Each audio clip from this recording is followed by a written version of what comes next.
계속 명장면의 연속인데요. 우리 지난주는 승리의 장면을 우리가 함께 주목했고요. 오늘은 그냥 명장면 정도가 아니라 기적의 장면입니다. 기적의 장면. 이런 모습이 우리 성도들은 기적이다 이렇게 말하거든요. 이것이 기적이에요. 성도님들, 베드로가 물 위를 걷는 것만이 기적이 아니에요. 땅 위에서 우리에게 부여하신 나의 삶의 터전에서 온전하게 걸어가는 것, 이것이야말로 기적이에요. 이것이야말로 기적이에요. 왜냐하면 대부분 온전히 걸어가지 못하거든요.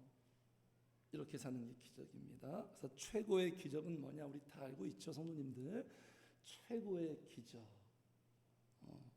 오늘 32절에 보니까 첫 번째 등장하는 단어가 믿음이에요. 최고의 기적, 믿음. 네. 그러니까 믿는 무리, 믿는 사람이 된 것, 믿는 무리 안에 내가 동참해 있다라는 것. 왜 최고의 기적이냐, 이제 다 아시죠? 사람은 절대로 믿을 수가 없기 때문에 그래요. 절대로 믿을 수가 없습니다. 절대로 예수를 믿을 수가 없어요. 절대로 성령님을 바라보고 사모하고 원하지 않습니다. 그게 우리의 본성이에요. 그런데 우리가 성령님을 사모하고 원한다, 이건 기적입니다. 이건 하나님이 주신 큰 은혜예요. 우리의 자체적으로는 절대로 성령님을 원하지 않아요. 육신적인 것만 원하지. 그런데 그렇게 된 게 기적이에요. 그래서 성도님들, 믿음에 대해서 어떻게 생각하십니까? 제가 안타까운 건 믿음을 많은 교인들이 말씀에서 말씀하고 있는 믿음과 다른 믿음을 생각하고 있어요. 이건 목사님들의 책임이에요. 믿음을 너무 쉽게, 너무나 가볍게, 간단하게 몇 가지로 아주 제한해버리는, 말씀에서 말씀하는 믿음은 그런 믿음이 아니에요. 아브라함을 통해서 우리가 보여주시고 믿음을, 그 말씀 속에 등장하는 인물들의 삶을 통해서 믿음이란 이런 거다. 쉽게 말해서 믿음은 도저히 믿을 수 없는데 믿는 게 믿음이에요. 도저히 바랄 수 없는데 바라는 게 믿음이고. 그래서 믿는다는 것은 무엇을 의미하고 전제하냐면, 믿는다는 건 변화된다는 거예요. 단지 예수를 시인하고 동의하고 인정하는 정도가 아니라, 그건 아주 첫 번째 미세한 출발. 그게 믿음이 아니라, 예수 믿어, 그 사람 예수 믿어, 그냥 본인이 신앙 고백을 하고 교회 다니는 정도가 믿음이 아니라, 물론 출발은 그렇게 합니다만 그게 믿음의 출발이지만, 믿음은 변화된다라는 것을 전제하고 있는 거예요. 그게 바로 믿음이에요, 성도님들. 믿음은 변화예요. 그래서 우리가 그런 말 하잖아요. 야, 너 왜 안 하던 짓을 하냐? 죽으려고? 죽을 때가 됐냐? 안 하던 짓을 하냐? 그만큼 변화된다는 건 불가능한 거예요. 그런 말도 있잖아요. 죽기 전에 철든다고. 사람은 절대로 철들 수가 없어요. 성숙할 수가 없어요. 죽음 직전에 조금 깨닫는 게 인간이에요. 그게 인간이에요. 그래서 이 믿음은 인간이 절대로 만들어낼 수 없고, 오직 성령님이 이 믿음을 우리에게 주시고 믿음의 사람을 만들어내는 거예요. 그러니까 우리는 믿음의 사람 되고 싶어서 성령님을 찾을 수밖에 없는 거예요. 내가 믿을 수 없기 때문에. 절대로 이건 안 되는 거예요. 그래서 갈라디아서 이렇게 말합니다. 이게 아니죠. 죄송합니다. 밑에 눌렀네요. 자, 우리 같이 읽어요. 시작. 너희가 아들이므로 하나님이 그 아들의 영을 우리 마음 가운데 보내사 아빠 아버지라 부르게 하셨느니라. 하나님이란 분을 인간이 어떻게 나의 아버지라고 부를 수 있어요? 말도 안 되는 거예요. 기대할 수 없는 거예요. 하나님을 우리는 주님, 아버지, 아빠, 너무 자연스럽죠? 대박이에요. 성령을 우리에게 주셨기 때문에 이런 모습이 나오는 거예요. 하나님을 나의 아버지라고 본다는 건 믿음이잖아요. 믿음. 보이지도 않아요. 느낄 수도 없어요. 느낄 수는 있지만 어떻게 물리적으로 우리가 확인 불가능해요. 근데 그 하나님을 나의 아버지? 이런 친밀감, 성령님께서 역사했기 때문에 이런 기적이 일어나는 거예요. 그래서 오늘 본문 우리 기적의 모습을 보는데 제가 말씀드렸죠. 결과와 성과만 주목하면 안 된다고. 우리 인간들은요, 결과와 성과면 다 끝나요. 거기에 모든 초점과 생각이 가 있어요. 결과와 성과로 사람을 평가하기도 하죠. 상황을 판단하기도 하죠. 결과와 성과를 주목하는 게 아니라 그 결과를 만들어낸 원인, 과정, 비결, 그리고 원리, 공식. 문제를 풀려면 공식을 아는 것처럼 공식. 이 부분을 발견해서 주목하는 게 더 중요해요. 그래서 오늘 본문의 이 믿는 무리의 모습들을 볼 때 정말 기적과 같은 놀라운 결과가 나타나거든요. 이 결과를 만들어낸 그 비결과 그 원동력을 오늘 우리는 본문을 통해서 살펴보고 발견하려고 하는 거예요. 이게 중요한 거예요. 그걸 우리가 붙들어야 되는 거예요. 자, 그래서 32절부터 35절까지 초대교회 정말 아름답고 멋지고 이것이야말로 명품 신앙인데 이 모습이요, 믿는 무리라고 나와 있는데 이게 믿는 자의 진정한 모습이에요. 성도의 진정성. 그리고 이 믿는 무리가 있는 곳을 무엇이라고 말하죠? 교회예요. 이것이 교회, 진정한 교회의 모습, 진면목을 우리가 발견하게 됩니다. 자, 이 모습이 어떻게 이렇게 나왔는가? 어떻게 만들어졌는가? 33절에 원인이 있습니다. 비결이 있습니다. 33절 같이 읽어요. 시작. 사도들이 큰 권능으로 주 예수의 부활을 증언하니 무리가 큰 은혜를 받아. 발견하셨습니까, 성도님들? 어디에 밑줄을 그으시겠습니까? 원인이 뭘까요? 자, 보이시죠? 한번 같이 해주세요. 큰 은혜를 받아서. 큰 은혜를 받아. 뭐 설명하지 않아도 은혜 받은 사람들은 다 아실 거예요. 큰 은혜를 받아. 성도와 교회는 어떤 사람이냐? 은혜 받은 사람들이에요. 성도가 어떻게 탄생하느냐? 교회가 어떻게 탄생하느냐? 우리의 의지가 아니에요. 은혜로 탄생하는 거야. 은혜로. 은혜를 받았기 때문에 탄생하는 거예요. 은혜를 받았기 때문에 이런 삶의 모습이 나오는 거예요. 은혜 아니고서는 설명할 수가 없는 거예요. 믿음도 마찬가지예요. 믿음도 은혜를 받았기 때문에. 에베소서 2장 8절 너희가 그 은혜로 말미암아 믿음을 얻었나니. 성령님이 은혜 주셨기 때문에 믿음의 선물을 갖게 돼서 믿게 된 거예요. 내가 믿은 게 아니라 믿게 된 거죠. 네? 우리 성도님들 은혜 받으셨습니까? 은혜 받지 않고 다니는 교회 생활 지옥이에요. 성도님들 지금 절 나가라고 하면 절 나갈 수 있어요? 지옥이죠, 지옥. 은혜 받지 않고 교회 다니는 거 이거만큼 재미없는 게 없어요. 지겹습니다. 제가 예전에도 그랬거든요. 대학교 2학년 21살 그 은혜 받기 전에 교회 진짜 가기 싫어요. 그냥 엄마가 가라오니까 가는 거예요. 그냥. 네? 토요일날 늦게까지 술 마셨는데 자야 되는데 아침에 깨워가지고 교회 가라고 그냥. 고역입니다. 고역. 그냥 찬양은 기독교 음악이고 말씀은 무슨 목회자의 강연이고 일도 마음에 와닿지 않아요. 시간만 보는 거죠. 언제 끝나냐. 잽싸게 나가야지. 지옥이에요. 은혜를 받지 못하면 누구나 다 이래요.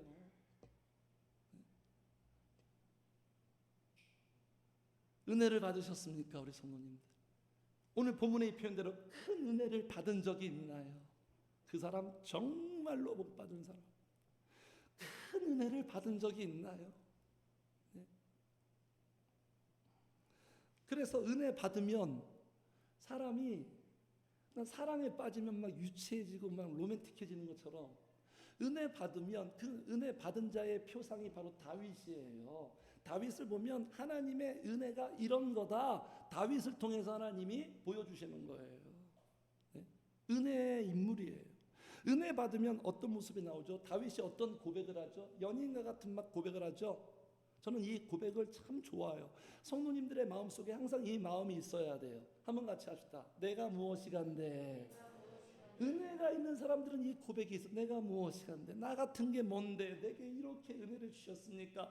항상 교회 올 때만이 아니라 일상에서 이 가슴으로 사는 거예요. 은혜에 젖어 있으면 내가 뭐간데. 그러니까 겸손해질 수밖에 없죠. 나는 이런 복을 받을 사람이 아닌데 내가 무엇이간데. 내가 뭔데. 사도 바울, 나의 나된 것은. 두 번째는 뭘까요? 같이 해주세요. 어찌 그리 크신지요. 아무것도 아닌 나에게 어찌 이렇게 큰 은혜를 주셨습니까? 평범하게 생각하지 않아요. 은혜를 당연하게 생각하지 않아요. 획기적으로 과분하게 여기는 거예요. 다윗은 항상 과분하게 여겼어요. 하나님이란 분을, 하나님의 은혜를. 나는 이런 복을 받을 사람이 아니야. 나는 이런 왕의 자리에 앉을 사람이 아니야. 그런 나에게 어떻게 이런 은혜를 주셨을까? 도통 이해가 안 되는 거예요. 그래서 이런 찬양이 있죠. 아, 하나님의 은혜로 이 쓸데없는 자 왜 구속하여 준지 난 알 수 없도다. 그런 마음이 있습니까? 당연하다고 생각합니까? 내가 은혜 받은 거, 내가 자녀로 사는 거 당연한 거예요? 알 수 없는 거예요. 놀라운 거예요. 그래서 은혜를 받으면 마음이 가벼워지죠. 통통통 튀기죠. 마음이 가벼워지죠. 은혜를 받으면 짐을 짐처럼 여기지 않아요. 우리의 삶에 문제가 많이 있죠. 무거운 짐이 많이 있죠. 근데 은혜가 임하면 그 짐을 짐처럼 여기지 않게 되는 가벼움이 있어요. 산뜻합니다.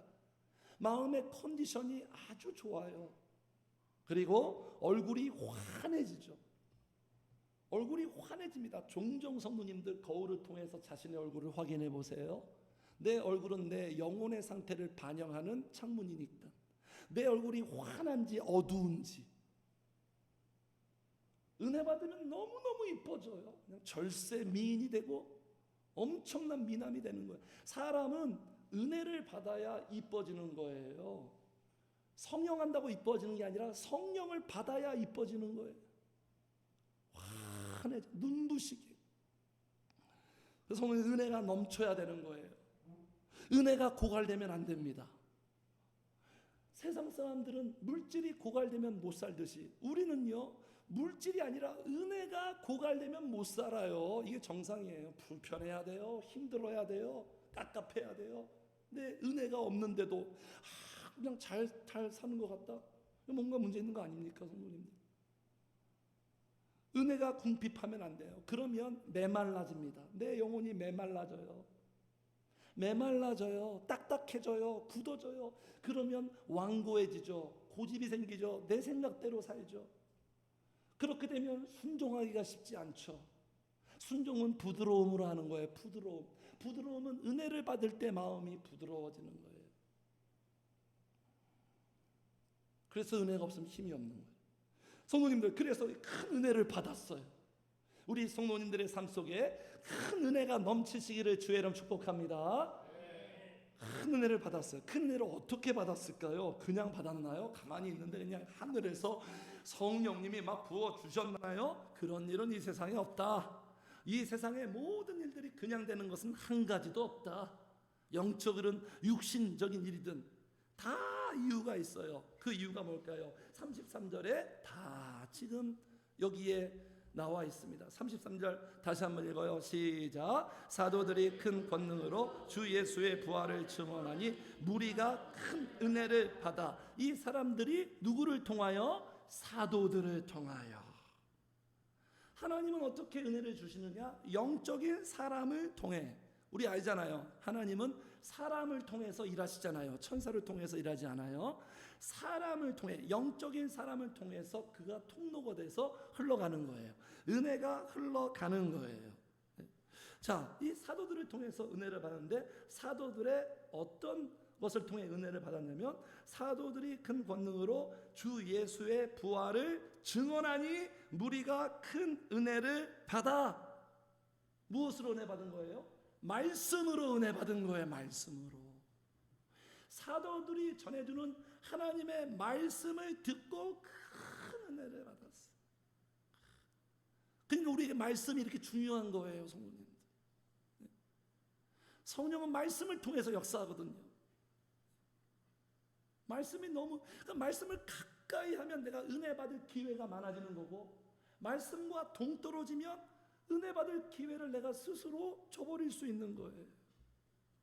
말씀을 사모하는 자들이에요. 믿는 우리는 말씀을 사모해야 돼, 말씀. 자, 어떤 메시지를 지금 전했다고 분명히 나오죠. 33절, 사도들이 큰 권능으로 같이 읽어요. 시작. 주 예수의 부활을 증언하니. 무엇을 전했다고요? 주 예수의 부활을 증언했어요, 성도님. 네. 성도님들, 목회자가요, 성령 충만하면, 목회자가 영적인 사람이 되면 이런 메시지를 전할 수밖에 없어요. 주 예수의 부활을 증언합니다. 모든 메시지의 초점과 방향이 일관성 있게 전해집니다. 네? 이 메시지를 전해요. 바로 이 메시지가 교회가, 성도들이 들어야 할 핵심 복음 메시지예요. 우리 성도님들 어떤 메시지를 듣기를 원하십니까? 어떤 메시지를 들으면 은혜를 많이 받았나요? 어떤 메시지를 들어야 은혜를 받을까요? 본문의 이 사람들은 주 예수의 부활을 들어서 큰 은혜를 받았대요. 우리 성도님들도 주 예수의 부활을 들을 때 큰 은혜로 다가오시나요? 그래서 메시지도 취향이나 있습니다, 성도님들. 육신적인 사람들은요, 이런 메시지 좋아해요. 문제를 해결해주고, 그리고 자신의 어떤 필요를 충족해주고, 온통 자기를 위한 어떤 메시지들, 그저 위로해주고 격려해주고, 물론 이런 부분 다 필요해요. 하나님의 말씀에 이런 메시지가 다 담겨 있어요. 그러나 이 메시지가 중점적이고 본질적인 메시지는 아니라는 거예요. 성령님이 원하시는 의도대로 메시지가 나가야 되는 거예요. 그래서 유괴 사람들은 이런 메시지 좋아해요. 기도하세요. 뭐 신앙생활 문제가 해결될지어다. 뭐 기도하세요. 뭐 다 충족되고, 뭐 사업이 잘 되고, 가정 문제 해결되고, 자녀가 잘 되고, 온통 이런 메시지. 우리의 삶의 어떤 환경과 상황에 대한 복된 메시지. 그러나 영의 사람들은요, 진짜 믿는 무리들은요, 이런 메시지도 듣지만 진짜 그들이 원하고 진짜 그들이 듣고 싶은, 갈망하는 메시지는 뭐냐면 영적인 메시지예요. 이렇게 취향이 달라요. 취향이. 영적인 메시지를 듣고 싶어요. 성도님들, 제가 맨날 매주마다 막 문제 해결에 대해서, 성도님들의 필요, 각자 맞춤형 필요에 대해서 전하고, 맨날 위로하고 격려하는 메시지로 계속 360을 전한다고 해보세요. 어떻게 될까요, 우리 성도님들한테? 그 메시지가 우리 성도님들을 살릴 수 있을까요?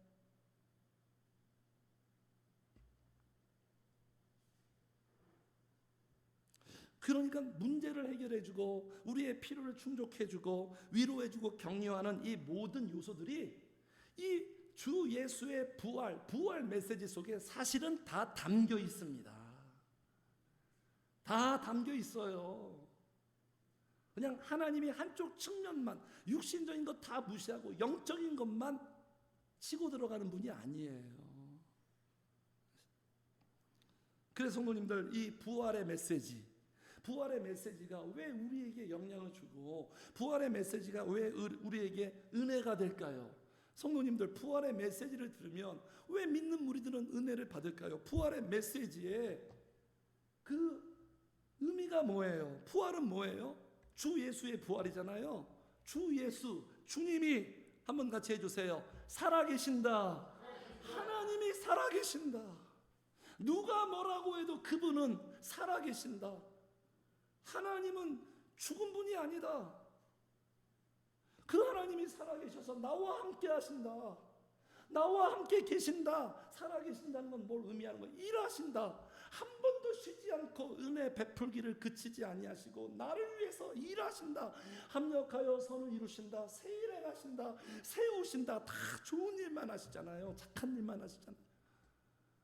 이런 메시지를 들을 때 내 삶이 절망이고 힘들고 하나도 안 되는 것 같고, 그럴지라도 주님이 살아계셔서 함께 하시고 나와 일하신다라는 이 사실에 대해서 우리가 믿음으로 받아들일 때, 네? 베드로전서의 표현처럼 산 소망이 되는 거예요. 성도에게 살아있는 소망은 이거밖에 없어요. 세상 사람들은 물질이에요, 성공이에요, 명예예요, 이런 게 소망이에요. 그러나 우리 그렇지 않아요. 그건 다 소망이 아니에요. 썩어지는 것, 사라지는 것, 물거품이고 그림자예요.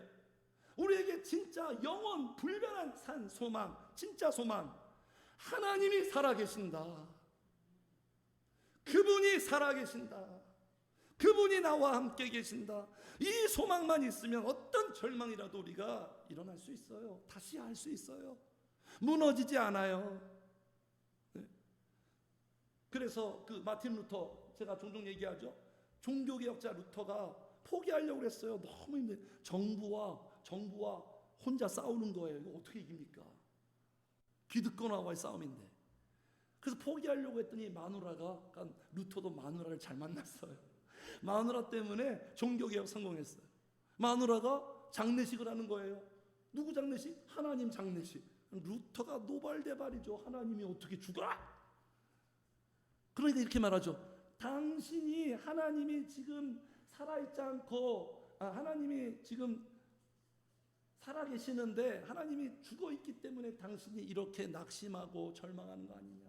하나님이 살아있다면 어떻게 당신이 이렇게 낙심하고 절망하고 포기하고. 거기에서 충격을 받습니다. 루터가 터닝 포인트가 되죠. 다시 힘을 얻어요. 맞죠, 하나님은 살아계시지, 내 편이지, 주님이 도와주시지. 그래서 종교개혁에 끝까지 승리하는 하나의 큰 계기가 된 거예요.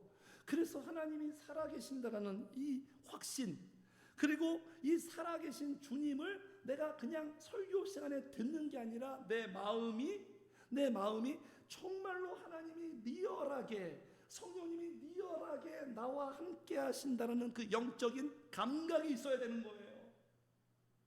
그래서 제가 기도하라고 그러면 그 감각이 떨어지거든요. 기도를 안 하면. 하나님이 살아계신다는 거 내가 알고 있어요. 근데 진짜 나와 살아계시는구나. 그 영적인 감각이 떨어져요. 무디어져요. 둔감해져요. 이게 진짜 아니겠어요? 하나님 살아계신다. 제가 왜 설교합니까? 다 알고 있는 건데. 여기 부정하는 사람 없잖아요. 문제는 그분이 진짜 나의 일상 속에 살아계심을 내가 느끼고 있느냐, 나와 동행하는 걸 내가 알면서 살고 있느냐. 이게 중요한 거 아닙니까? 이게 믿는 무리들의 진짜 우리가 생각하는 부분 아니에요? 그래서 그분이 내 문제보다, 내 환경보다 더 크게 보여야 되는 거예요. 이게 승리예요.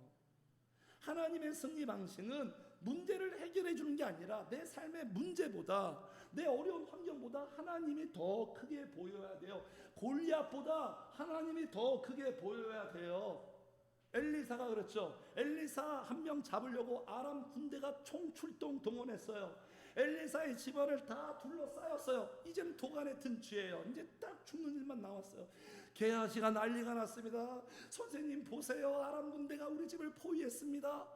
아람 군대만 보이죠. 크게 보이죠. 그때 엘리사가 어떻게 반응하죠?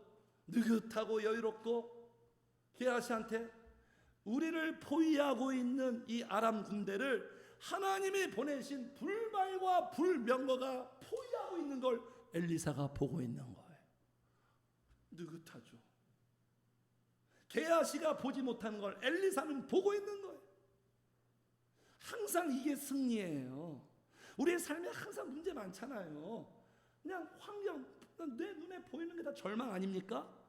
그게 중요한 게 아니라 그 절망만 해결해 주면 살 것 같다, 이게 아니라 그렇게 역사하기보다는 그 문제보다 하나님이 더 크게 보이게 하는 거예요. 누구에게? 간절히 찾는 자에게.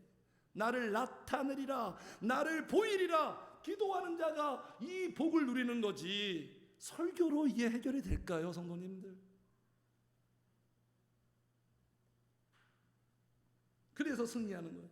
그래서 살아계신 주님이, 부활의 메시지가 우리에게 소망 주는 게, 그 살아계신 주님이 예수를 다시 살렸던 성령이, 같이 합시다, 나도 다시 살리신다. 할렐루야.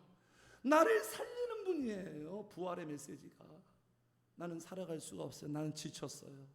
나는 포기하고 싶어요. 나는 살 소망도 없어요.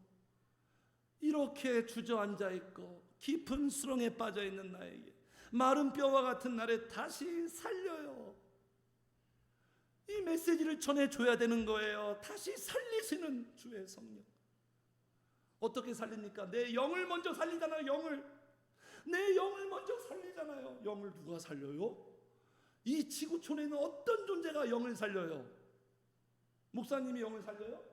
내가 스스로 내 영을 살려요? 으쌰 파이팅 하면 딱 영이 살아나요? 내 마음을 컨트롤할 수 있어요? 내 영을 살리시는 이분은 성령밖에 없어요. 살리는 것은 영이니 육은 무익하니라. 그 성령님이 나와 함께 하세요. 나에게 보내주셨어요. 죽은 내 영 다시 살리고 병든 내 영 다시 치유하시고. 영을 살려야 소통이 될 거 아니에요. 하나님은 영이잖아요. 우리가 영으로 하나님과 함께하는 거잖아요. 그렇죠? 다 영이잖아요. 예배도 영으로 하고 찬양도 영으로 하고. 느끼실 거 아닙니까? 찬양 부르는데 만약에 내 영이 죽어 있어, 지금 은혜가 없어, 찬양이 진짜 찬양으로 흘러나올까요?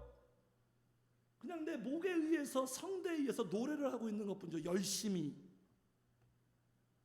하나님은 영을 받으시는 거예요. 성도님, 우리 예배 자리에 앉아있죠? 나의 영을 받는 거예요. 거룩한 산제사, 거룩한 살아있는 영혼. 그래서 영을 살리는 게 이게 급선무예요. 영을 살려서 우리의 삶도 살리고 내 가정도 살리고 교회도 살리고 내 인생도 살리고 끝에서 다시 시작하시고. 그래서 또 한 번 같이 해주세요. 살아가게 하신다. 사라지게 하신다. 신기합니다. 사라지게 해요. 나는 오롯이 성령님만 붙들고 의지하고 기도했는데 살 수 없는 내 상황과 환경, 내 마음은 무너질 것 같은데, 도저히 못 살 것 같은데. 바울도 그것 고백하더라고요. 살 소망까지 끊어졌대요. 왜 그렇게 하나님이 이끌었냐면 오로지 하나님만 의지하게 하려고. 그래서 다시 건지시는 그 하나님을 만났대요. 이게 고린도 후서 1장에 나와요. 이렇게 살아가고. 부활은 무엇을? 부활의 방향은 어디입니까? 이 땅이 아니잖아요. 부활은 저 천국을 지향하잖아요. 그러니까 당시에 믿는 사람도 핍박이 많아요. 어려워요. 우리처럼 이렇게 신앙생활 쉽게 안 했어요. 우린 너무 좋아요. 성도님들, 이 황금기 전성기에 신앙생활 마음껏 해야 돼요. 얼마나 지금 이 지구촌에도 신앙생활의 핍박이 얼마나 많은 줄 아십니까? 내가 마음껏 기도하고 마음껏 예배, 얼마나 큰 은혜예요. 이게 북한 사람들 큰 소리로 한번 기도하고 싶다. 정말 배불리 소고기 먹고 싶은 게 소원이 아니라 북한에 믿는 우리들은 큰 소리로 한번 기도하고 싶다. 죽기 전에 큰 소리로 한번 찬양하고 싶다. 큰 소리로 한번 말씀 다 읽어보고 싶다. 우리는 얼마나 좋아요. 이렇게 살면서 천국을 바라보는 거예요. 부활. 당시의 사람들이 아무 소망이 없어. 성령님밖에 없고 천국이에요. 부활의 메시지를 막 전해줘요.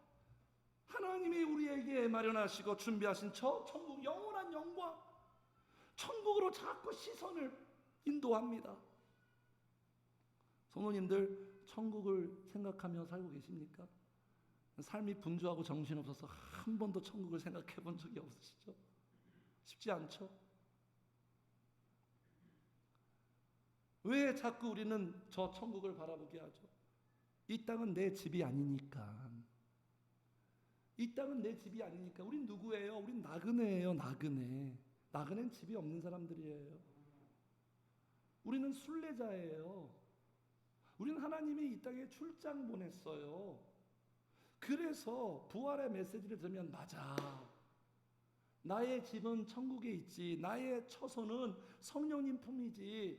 그러면서 어떠한 시너지 효과가 생깁니까?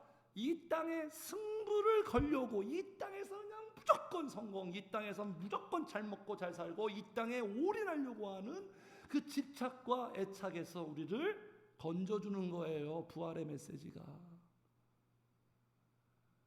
그래서 이 부활의 메시지가 얼마나 우리에게 큰 영향과 능력을 가져다 주는지. 우리 성도님들도 부활의 메시지를 들을 때, 제가 지금까지 몇 가지만 설명드렸는데 이 메시지를 들을 때 가슴이 뛰어야 되는 거예요. 여기에 은혜에 사로잡혀야 되는. 무엇으로 은혜를 받습니까? 성도님들 뭐 사업 잘 되고 물질이 더 풍요로워지고 자녀들이 잘 되고 성도님들이 원하는 거 다 그러면 은혜 받으시나요? 그럼 제가 그렇게 은혜 말씀 전할까요? 그런 말씀 들으면 은혜 받으시나요? 아니잖아요. 우리 성도님들 그럴 수 없잖아요. 은혜를 다 맛보신 분들이니까. 부활의 메시지가 큰 은혜를 받게. 그래서 성도님들, 이 강력한 은혜 메시지의 원동력이 뭔지 아십니까? 33절 속에 다 있어요. 그 비밀이. 지금 사도들의, 목회자들의 성경 지식이 아니에요. 그들의 경험이 아니에요. 간증이 아니에요. 그들의 탁월한 언변이 아니에요. 수사가 아닙니다. 그들의 카리스마가 아니에요. 베드로, 사도, 요한 카리스마 쩔어. 인간에서 나오는 카리스마가 아니에요. 이런 메시지에 큰 은혜를 주는 건 33절에 나옵니다. 찾아보세요. 볼 거예요. 한 번 더 읽어요. 시작. 사도들이 큰 권능으로 주 예수의 부활을 증언하니 무리가 큰 은혜를 받아라. 사도들이 무엇으로 전했다고요? 큰 권능. 할렐루야.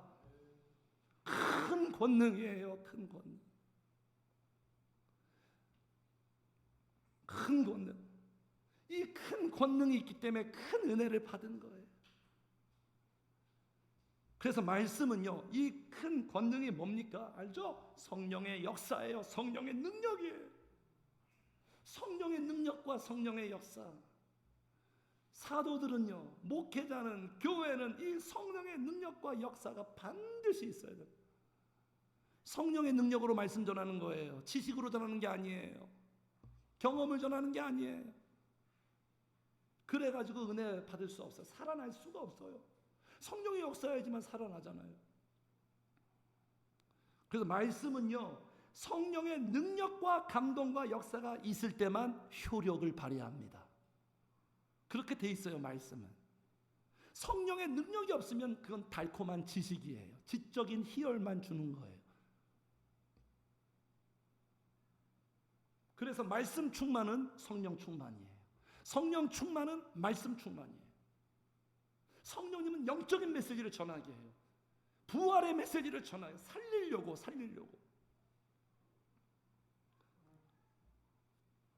그래서 성도님들, 이 큰 권능이 어떻게 임했을까요?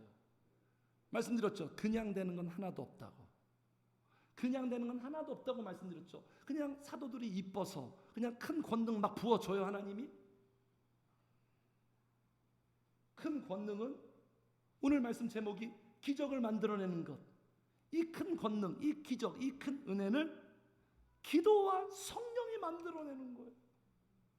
그래서 저는 이 큰 권능을 사모합니다. 그래야 우리 성도들이 큰 은혜를 받잖아요. 그래야 우리 성도들이 복을 받잖아요. 저는 여기에 사명이에요. 그래서 때로는 기도가 조금 힘들고 어렵고 쉬고 싶어도 이 사명감 때문에 다시 힘을 내고 그러죠. 그래서 목회자, 그러니까 이 초대 이 믿는 무리가 이런 아름다운 그런 조화가 있어요.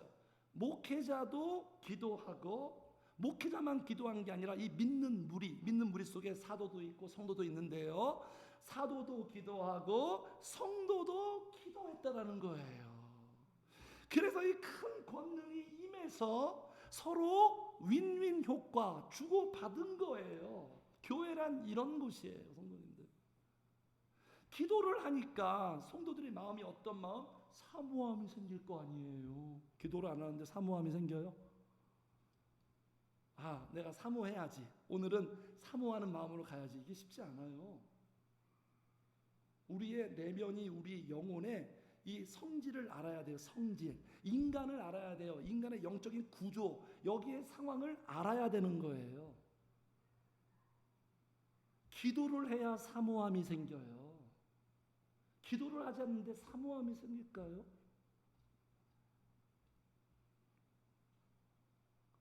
사모함이 생겨야 말씀의 은혜를 받죠. 그렇죠, 성도님들. 마음이 열려야, 마음이 원해야.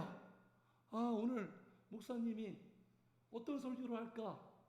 조금이라도 설렘이 있어야, 기대감이 있어야 은혜를 받죠. 사모함이 없는데 어떻게 은혜를 받아요? 말씀은 귀로 듣는 게 아니에요. 말씀은 머리로 듣는 게 아니에요.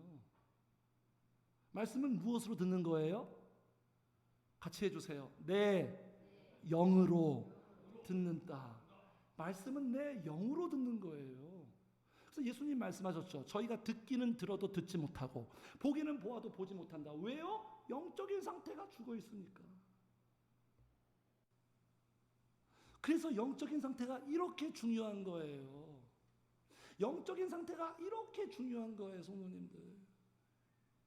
그래서 영적인 관리가 이렇게 중요한 거예요. 다 영이에요. 제가 좀 전에 말씀드렸죠. 교회는, 성도는 다 영으로 하는 거라고.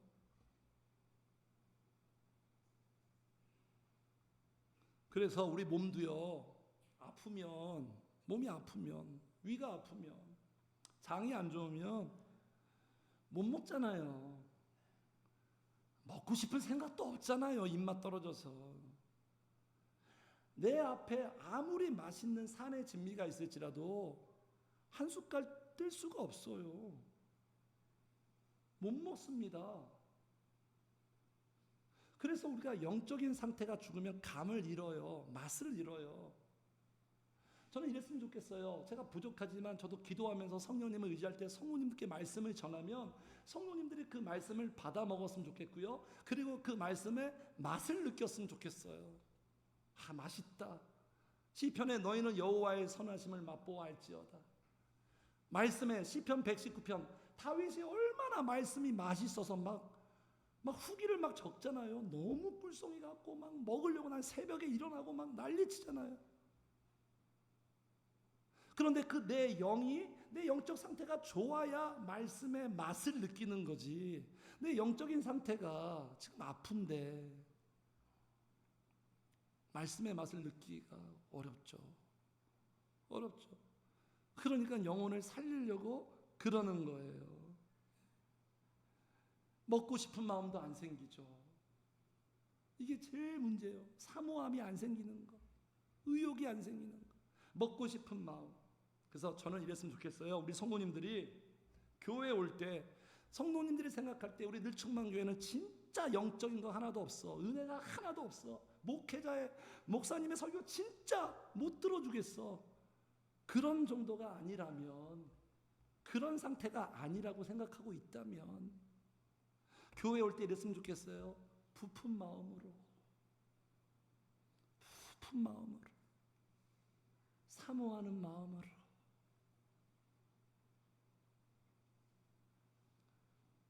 그냥 오면, 같이 합시다. 그냥 오면 그냥 있다, 그냥 간다. 이건 실패예요. 예배에 성공해야 돼요. 영이 죽으면 그냥 와서 그냥 있다, 그냥 갑니다. 아무것도 얻지 못하고 가요. 여기 왜 앉아 있는 거예요? 얻으려고 앉아 있는 거잖아요. 예배에 성공하지 못하면 삶에서도 우리는 이기기가 쉽지 않아요. 항상 예배, 그러니까 안식일을 기억하여 거룩히 지켜라. 주일을 꼭 기억해서 주일을 지켜야 엿새 동안도 주일날 받은 은혜로 다시 기도하고 다시 신앙생활하면서 너의 삶의 현장에서 승리할 수 있는 공급을 받는 거예요. 이 모든 것들이 기도해서 사모할 때, 내 영이 사모할 때, 목회자도 기도하고 성도도 기도하고 그래야 큰 은혜를 받게 되어 있어요. 사모하는 자에게 은혜 주시죠, 하나님이. 우리가 믿게 된 건 그냥 100% 공짜로 은혜 받지만 믿음 이유는요 선별적입니다. 사모하고 찾는 자에게 은혜를 주신다고 그렇게 정하셨어요. 그래서 성도님들 기도하니까 이렇게 말씀으로 서로 주고 받는 거예요. 서로 말씀으로, 서로 큰 권능으로 말씀을 전하고, 성도는 기도하니까 이 말씀을 또 은혜를 받고, 이렇게 선순환이 일어나야 되는 교회는, 그러니까 교회는 오직 기도와 성령으로 모든 게 돌아가게 되어 있어요. 모든 게. 이게 사도행전이 우리에게 주신, 사도행전이라는 결과가 우리에게 주목하게 하는 과정이고 원리고 그리고 원동력이에요. 이거를 발견하라는 거예요. 발견해서 너의 삶 속으로 실행하라. 그래서 기도하니까 큰 권능으로 목회자가 전하게 되고, 성도들이 기도하니까 들리게 되고, 그리고 듣게 되고, 그리고 은혜를 받게 되는 거예요. 은혜를 받게 되는 거예요. 이렇게 우리 성도님들이 이렇게 33절에 말씀대로 되기를 주의 이름으로 축복합니다. 자, 이게 큰 은혜를 받으니까 공동체 영향을 줍니다. 큰 은혜를 받으면 반드시 인간관계와 공동체 영향을 줘요. 어떤 영향을 주냐면, 자, 여기 32절입니다. 32절 같이 읽어요. 시작. 믿는 무리가 한 마음과 한 뜻이 되어 모든 물건을 서로 통용하고 자기 재물을 조금이라도 자기 것이라 하는 이가 하나도 없도다. 이게 기적인 거 아시죠? 이게 기적이에요. 믿는 무리들이 나타내는 기적. 믿는 사람만 가능해요. 믿는 사람만. 큰 은혜를 받으니까 이렇게 되는 거예요. 자, 어떻게 됐다고요? 믿는 무리가 어떻게 되었다? 한 마음과 한 뜻이 돼요.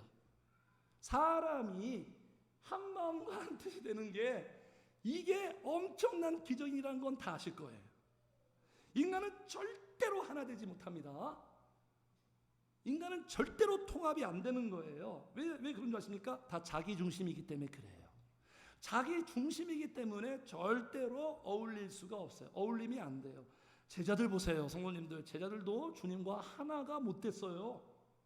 그 특별한 은혜와 교육을 받는 제자들도 주님과 따로 놀았다는 거예요. 예수님과 안 맞아요, 제자들이. 그래서 성도님들, 그래서 우리가 같이 있다고 하나가 되는 게 아닙니다. 그냥 같이 섞여 있다고 하나가 되는 게 아니에요. 같이 있다고 외로움이 해결되는 게 아니에요. 우리가 외로운 건, 성도님들, 마음의 외로움은 사람이 없어서 외로운 게 아니라 사랑이 없기 때문에 외로운 거예요. 사람들과 많이 있어도 사랑이 없으면 나는 외로운 거예요. 네. 이게 우리 인간이에요, 성도님들. 어떻게 이렇게 한 마음과 한 뜻이 됐습니까? 은혜 받아서.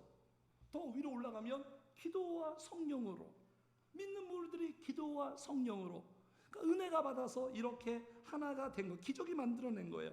그래서 성도님들, 우리가 기도하고 성령이 역사하면 무조건 인간관계는 좋아지게 되어 있어요. 시간 문제. 가정이 살아나게 되어 있습니다. 교회가 좋아집니다. 하나가 됩니다. 하나. 기도를 하면 점점 가까워져요. 친밀해져요. 기도를 안 하면 멀어지는 거예요. 벌어져요. 흩어져요. 이거 우리가 하는 게 아니에요. 성령님이 하는 거예요. 성령님. 그래서 기도하는 공동체는요, 절대로 와해가 되지 않아요. 여러 가지 위기가 있고 문제가 있고 서로 연약하니까, 완벽하지 않으니까 그런 일이 있을지라도 기도만 하고 있다면, 성령이 역사하면 절대로 와해되지 않아요. 왜 그럴까요, 성도님들? 왜 믿는 무리들은 한 마음과 한 뜻이 될까요? 자기랑 맞아서, 목사님 내 스타일이야. 지사님 내 스타일이야. 늘충만교회 내 스타일이야. 맞아서가 아니에요. 맞춰주니까 목사님은 나한테 잘 맞춰줘. 어떤 집사는 나한테 잘 맞춰줘. 그래서 하나가 되는 게 아니에요. 잘해주니까 하나가 되는 거예요. 지지해주니까 하나가 되는 거예요. 물론 하나됨에서 이런 모습도 필요해요.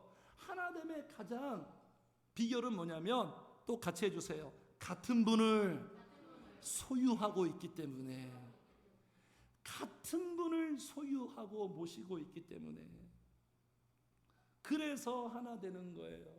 여기 믿는 무리가 됐다라는 것은, 이 믿는 무리는 건 성령님을 소유하고 있는 거예요. 성령님을. 사도행전에 보면 놀랍습니다. 사울이 이렇게 다메섹 도상에서 주님 만났잖아요. 아나니아한테 시킵니다. 사울한테 가라, 안수해줘라. 아나니아가 충격받아요. 어떻게 그 사람한테 갑니까? 그가 누군지 아시지 않습니까? 근데 하나님께 말씀해 주세요. 그래서 아나니아가 원수 같은 사울에게 찾아가서, 보세요 성도님들, 아나니아가 떠나 그 집에 들어가서 그에게 안수할 때 어떻게 불러요? 시작! 형제 사울아. 기적이에요. 원수한테 이렇게 말할 수 있어요? 형제로. 아나니의 머릿속에 이 사람은 내 형제다, 가족이다. 어떻게 이게 가능하냐고요? 그 이유는 딱 이거예요. 성령으로 성령님, 사울 안에도 성령이 있고 아나니아 안에도 성령을 같이 소유하고 있기 때문에 이렇게 말할 수 있는 거예요. 기적입니다. 어떻게 사울한테 형제라고 말을 해요? 네. 그래서 성도님들, 영의 속성을 가지면 하나가 되는 거예요.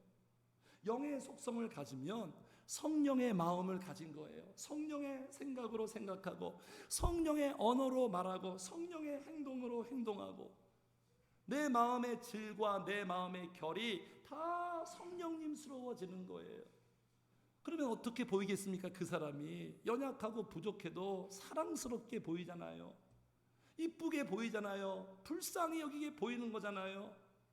조금 실망스럽고 조금 여러 가지 문제가 있어도 성령을 소유하면 그 사람을 불쌍히 여기고 용납하고 사랑하고, 이런 성령에 의한 마음들을 품고 있으니까 한 마음과 한 뜻이 되는 거지.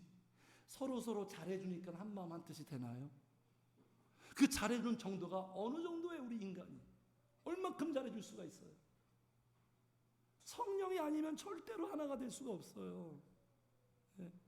그래서 목표도 하나고 목적도 하나가 되는 거예요. 이렇게 마음도 하나 되고, 우리가 어디를 가야 하냐, 우리가 무슨 일에 집중하고 열심을 내야 되느냐, 이 비전 하나가 되는 거예요. 비전 공동체. 우리 같이 읽어요. 시작. 우리가 다 하나님의 아들을 믿는 것과 아는 일에 하나가 되어 온전한 사람을 이루어 그리스도의 장성한 충만의 목표가 뭡니까? 영적인 사람이 되자. 그리스도의 장성한 충만한 사람이 되자. 이 목표로 서로가 딱 하나가 되는 거예요. 이게 진짜 교회예요. 이 열심과 이 어떤 그 하나가 딱 돼야 되는 거예요. 그래서 어떻게 한다?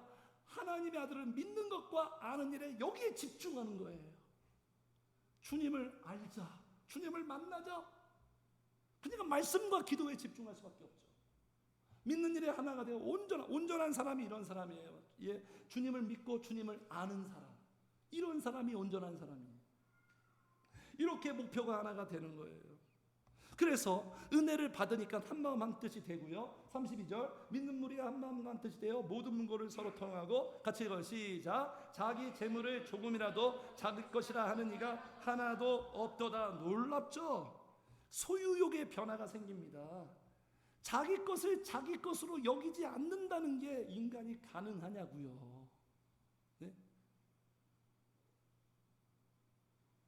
그러니까 물질에서부터 자유해지는 거죠. 성도님들, 이 인류의 역사는요, 이 지구의 역사는, 물질주의는 절대로 죽지 않습니다. 앞으로도. 왜 그런 줄 아십니까? 인간의 욕망이 죽지 않기 때문에 그래요. 인간의 욕망, 물질에 대한 욕구가 죽지 않느냐? 물질주의는 죽을 수가 없어요. 그런데 성령이 임하니까 이 물질에 대한 욕구가 여기에서 해방되는 거 보세요. 성도님들, 우리가 지금 믿고 있는 이 기독교와 교회는 엄청난 거예요. 우리가 평생 물질 때문에 마음 힘들 텐데, 그 부분에서 성령님께서 이렇게 관여하고 도와주는 거예요. 왜 그렇습니까? 채워지니까, 영적으로 채워지니까, 흡족하고 만족하니까 애착과 집착. 그러니까 육신의 속성은 뭐예요? 좀 더 갖자, 좀 더 얻자, 좀 더 해보자. 이걸 사람을 힘들게 피곤하게 망하게 하는데, 성령의 역사는 좀 더 없어도 그냥 덜 갖자, 덜 가자도 나는 성령의 충만함으로 넉넉하게 살아갈 수 있어. 좀 더와 덜의 차이예요. 우리가 다 망하는 게 좀 더예요. 좀 더. 그러면서 영적인 걸 다 팽개쳐버려요. 영적으로 채워지면 덜 가자도, 주님이 다 나를 먹고 살게 하니까 덜 가자도, 이렇게 마음이 자유로워지는 거예요. 그래서 성령은요, 지금 자기 것으로 여기지 않는다라는 이 놀라운 역사는 성령께서 사실관계를 정리시켜버려서 그러는 거예요. 사실관계가 정리가 안 되잖아요. 우리의 삶 속에 하나님은 나에게 누구고 나는 그분에게 누구다, 나의 정체성에 대한 사실관계가 정리가 안 되면 내 삶은 끊임없이 혼란해질 거예요. 번잡하고 무분별해지고 무질서지고, 심지어는 선을 넘어요. 내가 선을 넘어요. 선을 넘는다는 뭘 얘기하죠? 교만해지는 거예요. 선을 넘으면 우리가 차선을 지켜야 되잖아요. 차선을 넘으면 대형 사고의 가능성이 있죠. 정리하는 게 뭡니까? 내가 누굽니까? 나는 피조물이잖아요. 나는 창조주가 아니잖아요. 그리고 나는 바울 사도가 말하는 것처럼 종이잖아요. 예수 그리스도의 종. 바울은 항상 자기를 소개할 때 나는 예수 그리스도의 종이다. 나는 그냥 나 자유의 개체가 아니다. 나는 그분의 온리유다. 온리유. 하나님은 나에게 누구예요? 그분은 나의 창조자, 내 인생을 창조하시는 분, 내 인생의 주인, 나의 온리유. 네? 그래서 이렇게 성령이 역사하면 목회자는 누군지, 성도는 누군지, 직분자는 뭘 해야 되는지, 부모는 사명이 뭔지, 세상에서 내 역할은 뭔지, 이걸 다 사실관계를 알게 해주세요. 기도하면. 네? 근데 마귀의 역사는 뭔지 아십니까? 주객을 전도시켜버리죠. 뒤집어 버리게 하죠. 이게 반역이고 반란이잖아요. 네? 마귀는 어떻게 생각합니까? 다 자기 것, 다 내 것, 내 인생은 나의 것. 이게 마귀의 생각이에요. 나의 것이니까 어떻게 살겠습니까? 자기를 위해서 사용하겠죠. 내 거니까 자기를 위해서 사용하겠죠. 그러니까 마귀는 항상 이러한 생각을 우리에게 주게 합니다. 너만 생각해, 너만 생각하라고. 너만. 다른 거 생각하지 마. 주님도 생각하지 말고 너만 생각해. 그냥 너 입장만 생각해. 너 중심으로, 너 위주로 다 너만 생각하라니까. 이게 마귀의 생각이에요. 그러나 성령은 내 것이 아니라 다 하나님의 것입니다. 이사야 말씀처럼 너는 내 것이라. 다 하나님의 것입니다. 그래서 어떻게 살겠어요? 하나님의 것이니까, 나한테 맡겨줬으니까, 나는 청직이니까 하나님과 사람을 위해서 사용하지 않겠어요. 이 사실관계가 이렇게 삶의 차이가 달라집니다. 그래서 성도님들, 어떤 면에서 볼 때 주님을 위해서 헌신하고 주님을 위해서 나의 어떤 것들을 드리는 건요, 잘하는 게 아니에요. 당연한 거예요. 헌신과 드림은 잘하는 게 아니에요. 칭찬받을 게 아니에요. 당연한 거예요. 왜? 하나님의 것이니까. 하나님의 것을 나한테 맡겨주셨으니까. 하나님의 것을 그저 드리는 거예요. 그래서 우리가 항상 예물을 드릴 때 이런 마음이잖아요. 하나님이 나한테 주셨기 때문에 은혜에 감사하여 나는 그저 드립니다. 내 걸 드리는 게 아니에요. 하나님 나 때문에 기뻐 받으세요. 그래서 내 것을 내가 챙겨서 드리는 게 아니라 하나님의 것을 하나님의 것으로 드리는데 당연한 거잖아요. 예? 그래서 이렇게 마귀가 뒤집힌 관계를 다시 성령님이 뒤집어 놓으십니다. 본래 처음과 회복으로. 그래서 은혜 받으면 막 뒤집어졌다 이러는 거예요.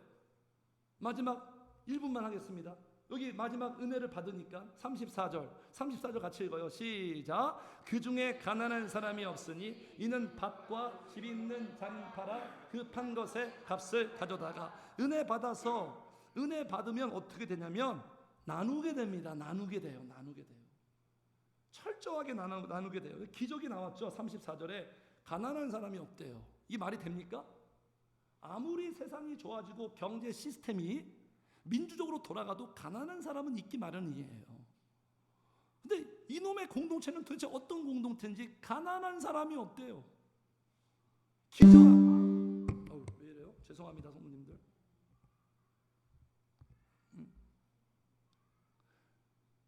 이 지구촌 다 양극화잖아요.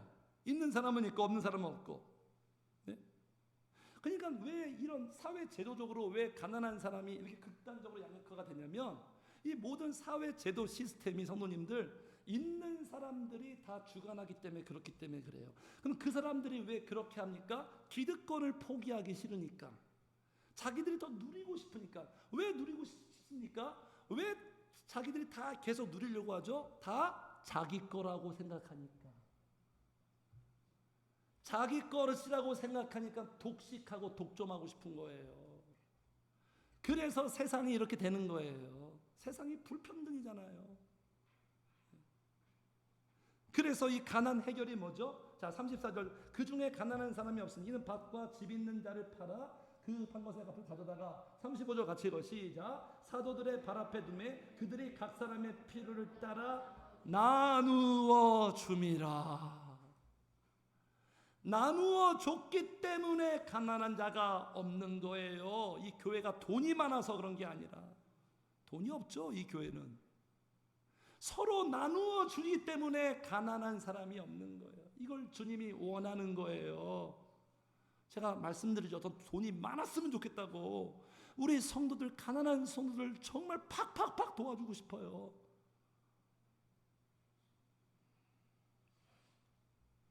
나누기 때문에 이렇게 되는 거예요. 이게 영적인 성도와 교회는 나누는 사람들이에요. 주신 은혜를 나누는 거예요. 물질을 나누고 은혜를 나누고 간증을 나누고. 네? 이게 성도의 사명이에요. 그런 말이 있죠. 야, 공부해서 남 주냐? 이게 세상 사람들. 공부하라고. 공부하면 다 너한테 온다고. 공부하면 남 주냐? 세상 사람들께 말하지만 우리는 같이 합시다. 공부해서 남 준다. 남 주려고 공부하는 거예요. 남 주려고 내가 성공해야 되고 남 주려고 내가 은혜 받아야 되는 거예요. 제가 왜 기도합니까? 성도님들 주려고.